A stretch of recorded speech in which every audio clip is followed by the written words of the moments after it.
ഒരെഴുത്തുകാരൻ തന്റെ കഥാപാത്രങ്ങളെ രൂപപ്പെടുത്തുന്നത് പോലെ സ്കലോണി ഒരു പുതിയ തലമുറയെ വാർത്തെടുത്തു. മെസ്സിക്ക് ചുറ്റും ജീവൻ നൽകാൻ മടിക്കാത്ത പടയാളികളുടെ വ്യൂഹമൊരുക്കി അയാൾ തുടങ്ങി. കാൽപന്ത് ഹൃദയമായൊരു രാജ്യത്ത് കിരീട വരൾച്ചയുടെ പതിറ്റാണ്ടുകൾ. ഒരുതി വീണ സംഘമായി അനശ്വരവേദികൾ എത്രയോ അവർക്കത് ദുരന്ത നോവായി. പ്രഗത്ഭരായ മുൻഗാമികൾ വീണുപോയിടത്ത് കളിമുറ്റത്തെ പരിചയസമ്പത്തില്ലാത്ത ഒരു താൽക്കാലികക്കാരൻ മാത്രമായി സ്കലോണി അർജന്റീനയുടെ പരിശീലക കുപ്പായമണിഞ്ഞു. കിരീടത്തിന്റെ മേമ്പൊടിയില്ലാതെ അയാൾ പൂർണ്ണനാക്കപ്പെടില്ലെന്നായിരുന്നു. അതിനാൽ മെസ്സിയിലേക്കുള്ള ചാലകമായി അയാൾ തന്ത്രങ്ങൾ മെനഞ്ഞു. ആ പിഴയ്ക്കാത്ത തന്ത്രങ്ങൾ ഒരു ചതുരംഗ കളിക്കാരന്റെ നിസ്സംഗതയാണ് സ്കലോണിയുടെ മുഖമുദ്ര.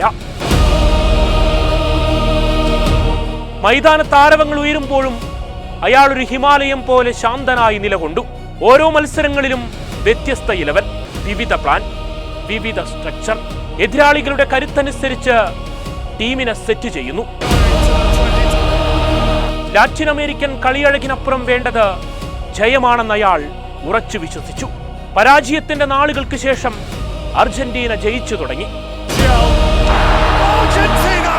28 വർഷത്തെ ട്രോഫിലെസ് കാലത്തെ കാത്തിരിപ്പ് അവസാനിപ്പിച്ച് കോപ്പ ഫൈനലിൽ ബ്രസീലിനെയും ഫൈനലിസ്മയിൽ ഇറ്റലിയെയും പരാജയപ്പെടുത്തി കിരീടങ്ങൾ ഉയർത്തി. സ്കലോണിയിൽ നിന്ന് ആരാധകരുടെ പ്രിയപ്പെട്ട ആശാനായതും കണ്ടുപരിചയമില്ലാത്ത സുവർണകാലം നൽകിയതും എല്ലാത്തിനുമുപരി മിശിഹായിൽ ആ പുഞ്ചിരി നിറച്ചതും കാലം കണ്ടു തീർത്തു. 36 മത്സരങ്ങൾ പരാജയമറിയാതെ ഖത്തർ ലോകകപ്പിലേക്ക്. സ്കലോണിയെ സംബന്ധിച്ച് കരിയറിലെ ഏറ്റവും വലിയ മൊമെന്റ്. പക്ഷേ സൗദിയിൽ വീണൊരു വീഴ്ചയിൽ സ്കലോണി എക്സ്പോസ് ആയെന്ന വിമർശനങ്ങൾ ഉയർന്നു.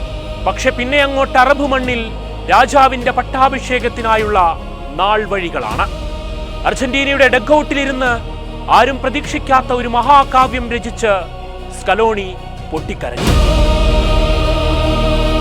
അയാൾ കടന്നു വന്ന വഴികളിലെ അശ്രാന്ത പരിശ്രമത്തിന്റെ ബാക്കി പത്രമാണിത്. ആക്രമിക്കുക, പ്രതിരോധിക്കുക, പോരാടുക, ജയിക്കുക. ഈ സ്കലോണിയൻ തന്ത്രങ്ങളിൽ എതിരാളികൾ അപ്പാടെ നിഷ്പ്രഭമായി. അയാൾ പടനയിച്ച 106 മത്സരങ്ങൾ, അതിൽ 79 വിജയം, 6 ടൂർണമെന്റുകളിൽ 5 ഫൈനൽ, 4 ട്രോഫി, ഒടുവിൽ 2ാം ലോകകപ്പ് ഫൈനൽ. ഈ ഒരു കരിയർ സ്റ്റാറ്റസ് മുന്നിലുള്ളപ്പോഴും അയാൾ മത്സരങ്ങൾക്ക് മുൻപ് ആരെയും വെല്ലുവിളിക്കാറില്ല, അപമാനിക്കാറില്ല.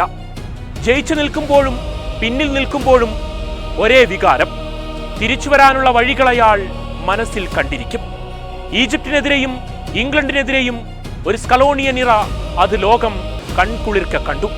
തരിപ്പണമായിടത്ത് കനൽ വഴികളിലൂടെ നടന്ന് ഒരു ജനതയുടെ സ്വപ്നങ്ങൾക്ക് ചിറക് നൽകിയ സ്കലോണിയിൽ നമുക്ക് വിശ്വാസമർപ്പിക്കാം.